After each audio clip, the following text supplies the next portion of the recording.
Two drivers come forward after a young maritime man is struck and killed on a Nova Scotia highway. From Global Maritimes, News Final with Jacqueline Foster. Good evening. Two drivers have contacted police in Nova Scotia to say they may have struck a pedestrian on a busy highway early yesterday morning. Police have ruled out one of the drivers, but they're still checking a pickup truck, and they think there's another driver somewhere who was involved in the hit and run. Global's Michelle Mishler has this update.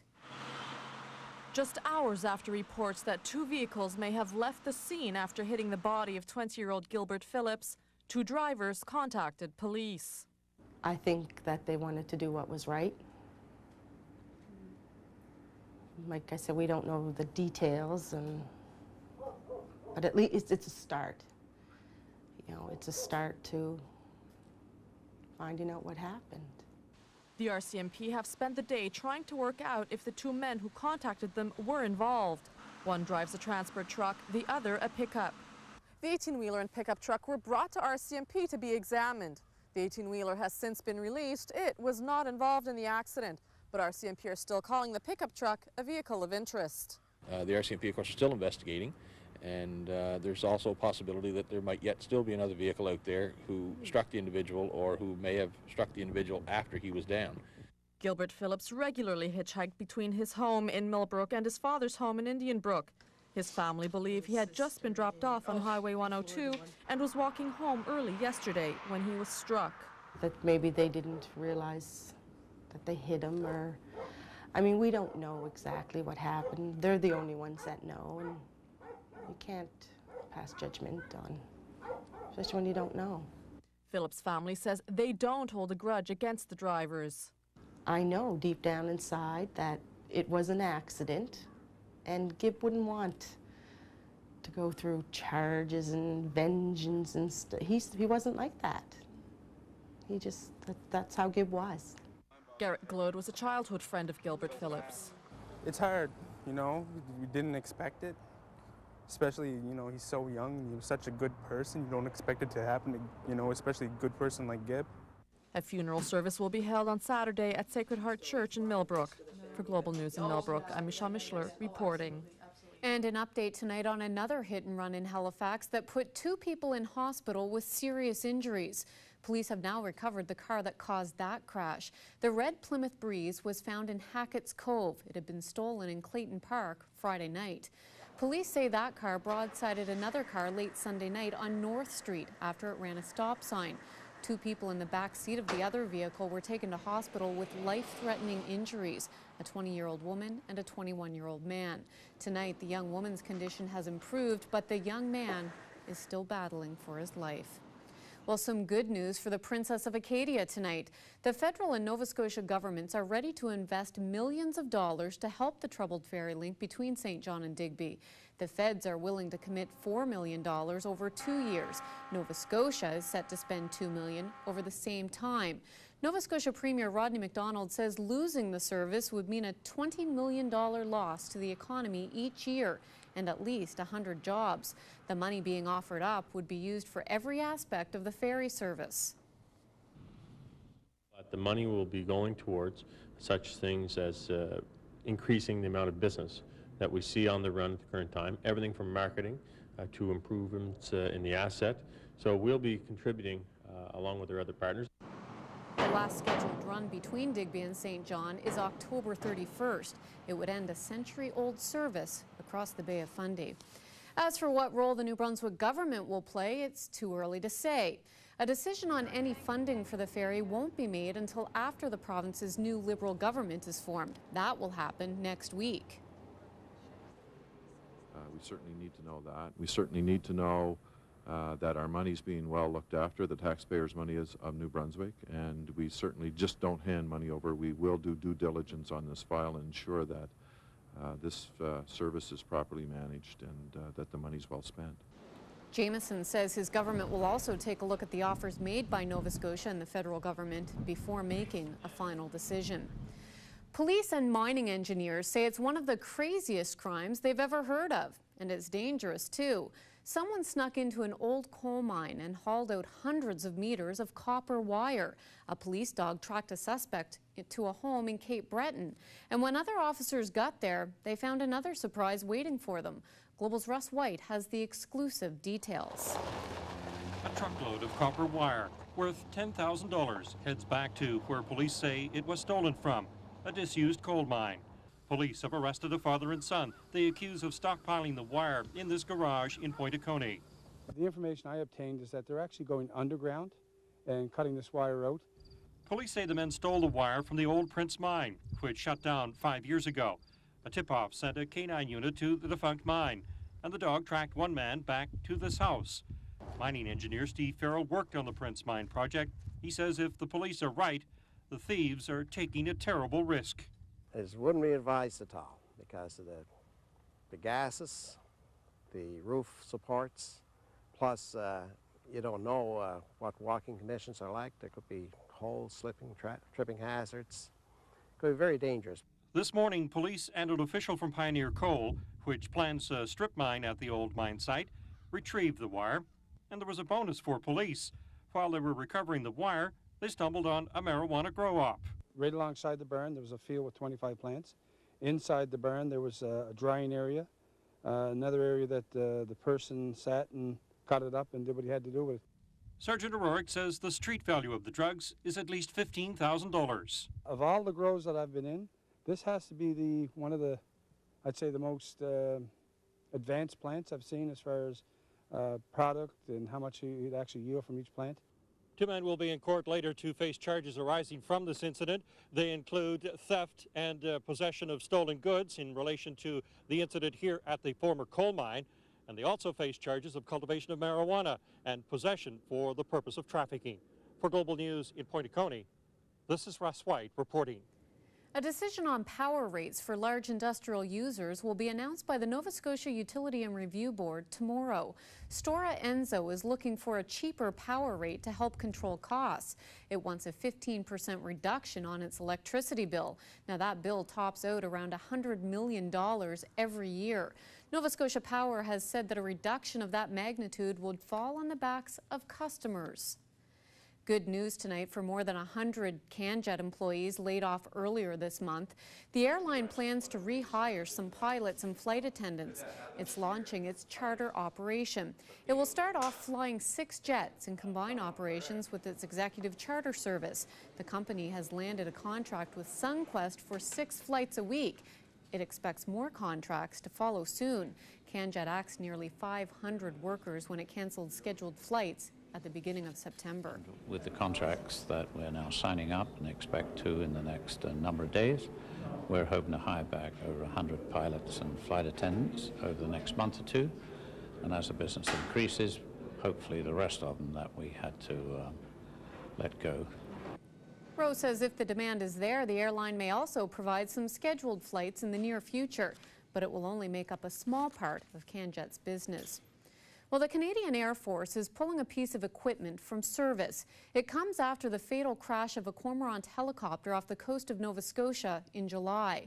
Investigators won't say whether the flotation suit worn by one of the 3 crew members killed played any role in his death, but replacement equipment is already on its way.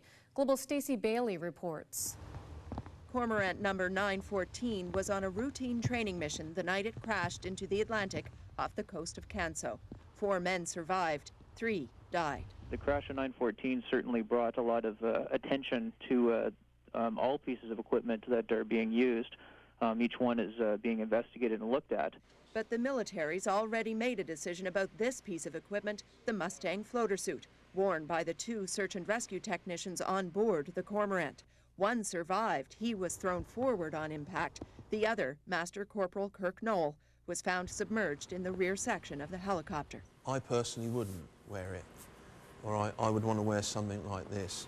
Peter Gibbs is the lead instructor at the private facility where all Canadian pilots and crew learn how to escape an overturned helicopter in the water.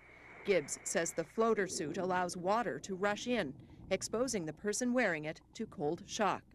Any water below 15 degrees Celsius, you'll gasp within about 9 seconds of being underwater, whether you can control it or not. you will just go, and that's it. You'll take in water, all right?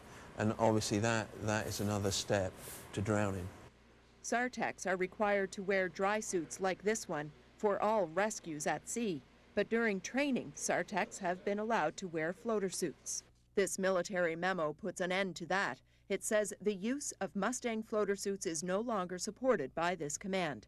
The Air Force won't say what role, if any, the suit might have played in the death of Master Corporal Kirk Knoll.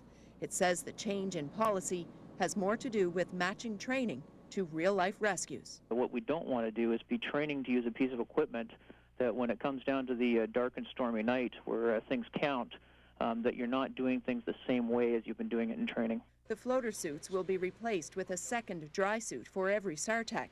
The Air Force couldn't say how long that might take or how much it will cost. For Global News in Halifax, this is Stacey Bailey reporting.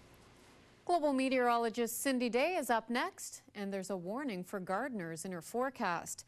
Also ahead, tragedy strikes another school in Colorado. A gunman is dead and one hostage shot. The full details coming up later in the show. Closed captioning brought to you in part by TripCentral.ca. Great online prices and travel agents who've been there. TripCentral.ca, the smarter way to plan travel. Hey, Mom. Got your tea. Thanks. Great. It's steeped. Steeped. Steeped outfit, honey. Mrs. Chen, garden's looking steeped. Steeped means great, as in a great cup of tea at Tim Hortons. Steeping coaxes out the flavor for a great cup every time. It's steeped. You got that right. Always fresh at Tim Hortons. A past school special presented by Chevrolet Cobalt. This afternoon, Johnny falls in with the wrong crowd. What will he do? Turn it up.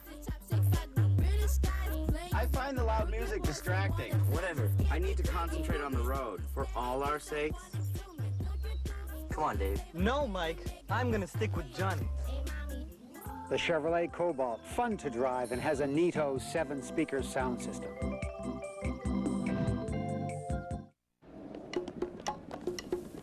Hands in my pockets, hands in my pocket, hands in my pockets.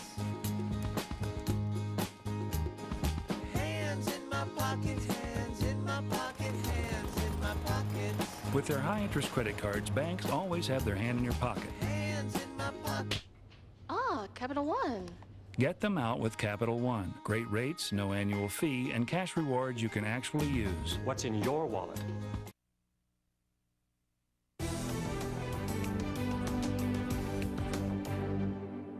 I still say there should be a little extra something in my paycheck when the weather is as nice as it has been. You know, this month we've only had 5 days with measurable rainfall, and our rainfall amount is less than 30 millimeters. The normal for the entire month is more than 103. So unless things change drastically in the next few days, this could be one of the driest Septembers on record. Let's have a look at whether there's any rain coming. We do see a system, this cold frontal area, with a band of rain approaching behind it. Now, the good news for us here in the Maritimes is that there's a stalled high-pressure area just ahead of it. You'll see it at the bottom of your screen. It's ridging up into the Maritimes. That will give us clear skies again tonight. That's the reason for the frost warnings. It will also give us another beautiful day coming up tomorrow. As the cold front tries to make its way into the Maritimes, the ridge sneaks up along the eastern seaboard to hold it back one more day. It will eventually break down the high-pressure system and then push through with some clouds. But again, it's a weak system moving into a dry pocket, so a lot of the initial rain and cloud cover will actually dry out moving into that ridge of high pressure. Good news for us here. Overnight tonight, frost warnings everywhere. The exception would be right at the coast where it's going to be milder. For example, 8 degrees the low in Yarmouth, 6 in Halifax, but in the valley, 2 or 3. 5 degrees in Sydney, but inland further, 1 or 2 degrees. Frost warnings for all of New Brunswick, 2 to 3 degrees. 7 the expected low in Charlottetown, but again, close to the ground in little valleys. There'll likely be some frost overnight tonight. Tomorrow, it's going to be a spectacular day. Have a look at this forecast. A little more cloud cover right at the coast, 17 degrees, 18 to 19 away from the water. Beautiful day in the park if you're camping or just out for a stroll. Lots of sunshine in the valley. Great apple picking weather, I'd say.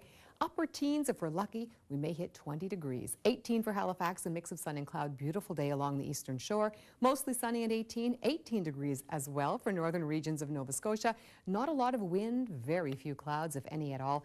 A little more cloud cover in Cape Breton. Mostly cloudy to partly sunny, but 17 to 18 degrees. Beautiful late September weather. Just as nice in New Brunswick, 16 to 18. A little more cloud cover perhaps in Fredericton. Otherwise, lots of sunshine. And more sunshine for northern regions too. 18 degrees from Woodstock around to Edmundston. Sunshine in the northeast from Dalhousie all the way through to Boys Town, Moncton, Sackville, Chipman and Sussex. Sun for you too, and you guessed it, 18 degrees. Across the island, we should see a mix of sun and cloud tomorrow, but a beautiful day, high temperatures reaching 18 degrees. Well, the weekend is in sight. How does it look? Have a look at your 7-day planner. Not bad in Nova Scotia, really. That front will come through late Friday night. May not be any rain on the system at all. Partly sunny through the weekend. Perhaps some showers by Monday. In New Brunswick, you may see a few showers Friday afternoon. Clouds will linger on Saturday. Comfortable temperatures, partly sunny Sunday. And for the island, beautiful weekend. Get out and enjoy this almost perfect fall weather. And that is a wrap on your weather. Jackie? Thanks, Cindy. A gunman who stormed a Colorado high school is dead tonight after authorities raided the room he was held up in with 2 hostages. When SWAT team members entered the building, the gunman shot one of the hostages, then killed himself. Leanne Gregg has the latest. A hostage situation that began midday at a high school in the mountain town of Bailey, Colorado is over. One of 2 student hostages is safe. The other was critically injured. The suspect is dead, apparently after turning the gun on himself. The suspect shot one of the hostages and then shot himself. Earlier today, the man entered a classroom at Platte Canyon High, made unknown demands, and claimed he had a bomb. Authorities said the man fired shots, then took at least 6 students hostage. He released all of them except 2 female students. Fellow students described the scene. We were sitting in class, and then they called a code white, and our teacher made us get down on the floor and put up the desks. The standoff ended after the suspect broke off negotiations. A SWAT team then stormed the building. It was then decided that a tactical solution needed to be done in an effort to save the 2 hostages that were in the room. About 460 students are enrolled at the high school and 350 others at the adjoining middle school. Earlier, hundreds of students boarded buses and were evacuated to a nearby elementary school. An alarming turn of events in a community known for its peaceful, quiet surroundings. Leanne Gregg, NBC News, Bailey, Colorado. A Canadian convoy narrowly escaped harm during a suicide bombing in Afghanistan today. The car bomb went off just as the convoy passed a police base in Kandahar. No Canadians were hurt, but an Afghan civilian who was passing by was. A military vehicle was also damaged. The Taliban has confirmed the bomber was a Taliban member. The party that sent Canadian troops to Afghanistan says Canada should rethink the mission. The federal Liberals say it might be time to pull Canada's reconstruction team out of southern Afghanistan. It was former Prime Minister Paul Martin who sent the troops there in the first place. Now he's saying there's too much of a military emphasis on the current mission. Conservative Prime Minister Stephen Harper is lashing out at Martin for those comments. Harper says Martin approved this mission and shouldn't criticize it. Coming up after the break, the police report says it was a suicide attempt, but NFL star Terrell Owens claims it was just a big misunderstanding. The details next on News Final. Put on the coffee. Global kicks off the fun tonight. That was nice. Yeah. 3 string beans don't usually fill me up. You'd think if you're going to use plates that big, you might actually want to put something on them. I don't think you're counting the drizzle. Oh, you mean the charred tomato coulis? Mm-hmm. Are you supposed to eat that? I mean, I wonder what they're thinking when they just... This is me. Oh. Okay. Yeah, I'll call you. Right. Sure. I say to myself, do you want to go grab a burger? We just ate. No, we didn't. Here we go. Thank you. Will we be having dessert this evening? This is dessert. You have a little drizzle. Thanks.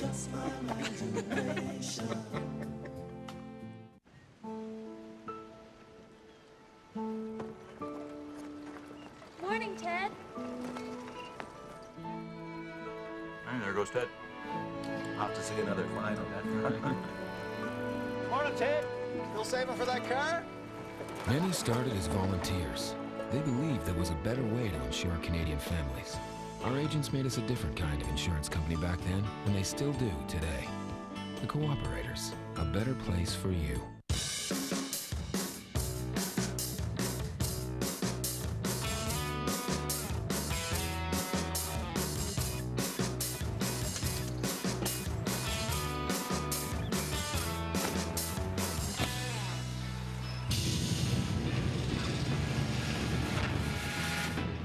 Hey, guys. I can see Uranus.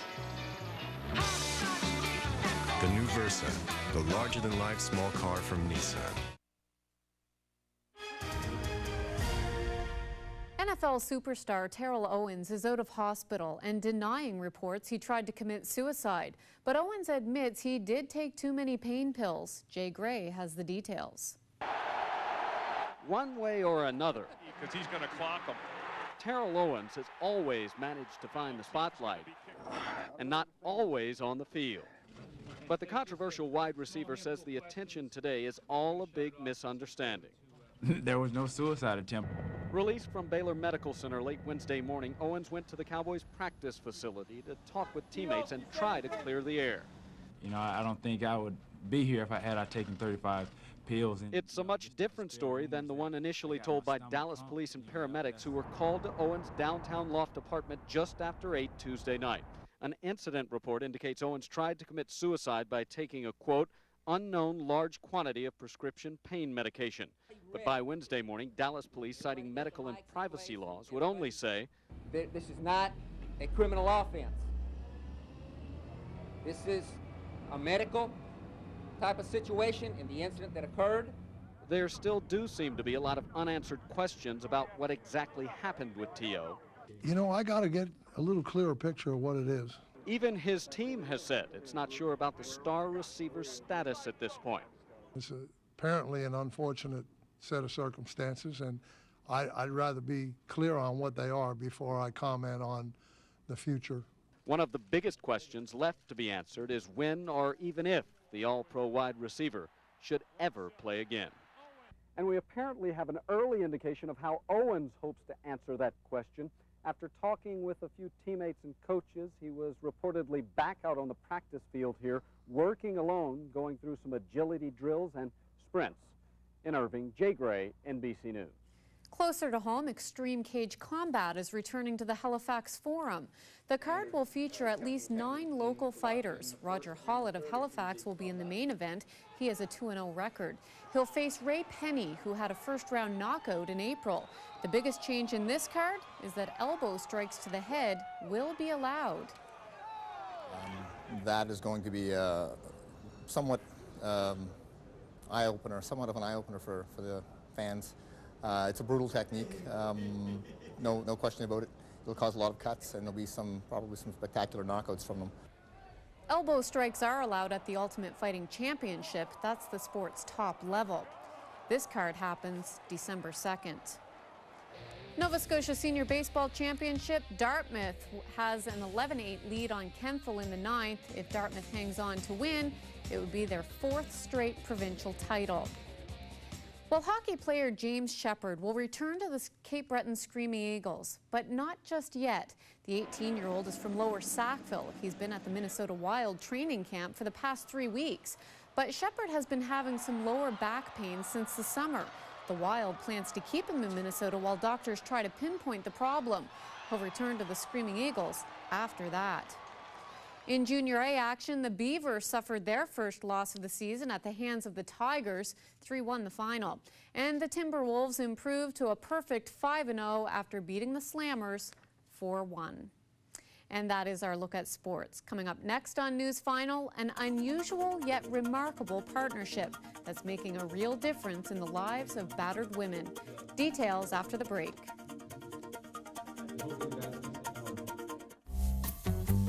Ever lose your place? Can't see where you've painted? With white ceilings, you know it happens. But you can beat the white ceiling blues with Ceiling Perfect by Beauty Tone Paints, only at Home Hardware. Ceiling Perfect goes on with a hint of blue, but dries to a beautiful white matte finish, so you can always see where you've painted with no missed spots. For perfect ceilings, use Ceiling Perfect by Beauty Tone, only $24.97, only at Home Hardware and Home Building Center. Help is close to home. Joe had never experienced the thrill of all-wheel drive. Then he bought the Suzuki SX4. It was everything he hoped for. Exploring every last inch of the woods, he felt invincible.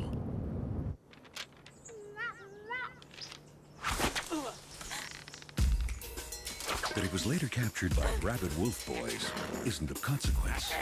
This day was all about the drive. The Suzuki SX4. Please, use the all-wheel drive responsibly. Retirement? No, sir, not me. I used to say that. Phil, you can afford to hang it up in 3 years. Before she said that, I'd gone to the bank about helping my daughter pay off student loans. Well, we got to talking. Did I have a retirement plan? I do now. Not that I'm riding into the sunset just yet. A retirement plan that's ready for me when I'm ready to retire. It's how RBC puts me first. Bad windshield replacements could make your windshield leak. Next time, trust the experts at Apple Auto Glass. McDonald's Breakfast Heroes are popping up across Atlantic Canada. I love to share breakfast with my granddaughter. Send your name in to win at globaltv.com, and you could win one of 10 Breakfast Hero prize packs, the best of our morning menu. And today, it's her treat. Are you the next McDonald's Breakfast Hero? Sponsorship of this program is brought to you in part by the McDonald's Breakfast Hero Contest. Are you a breakfast hero? Welcome back. A group of women in Fredericton probably feels like it's won the lottery right about now. A Fredericton auto parts store has teamed up with a transition house for battered women. Now, it might sound like an odd combination, but the Driving Forward program is giving victims of domestic violence new independence.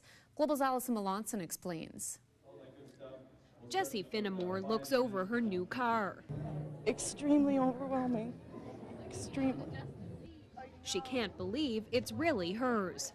I don't think I can say anything to say how glad I am to get this car.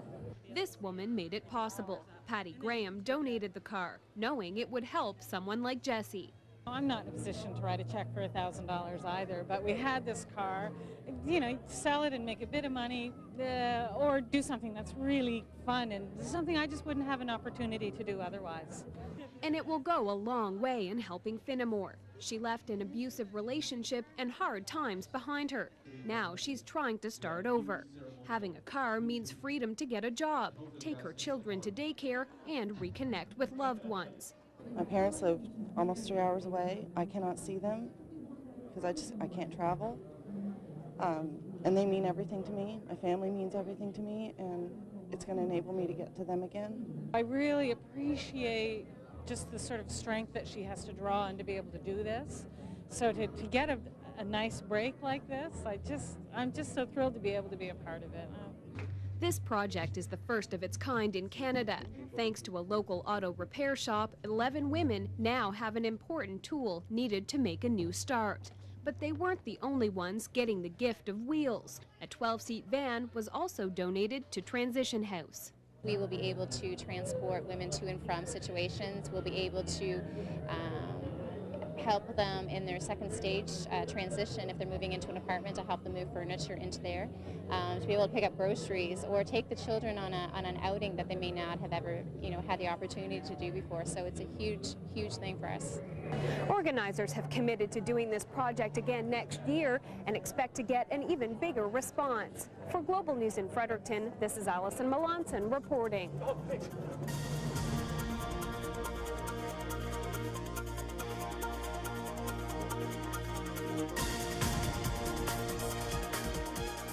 And And that's our show for tonight. Thanks so much for watching. We'll see you back here tomorrow night for the early news at 5:30. Have a great night.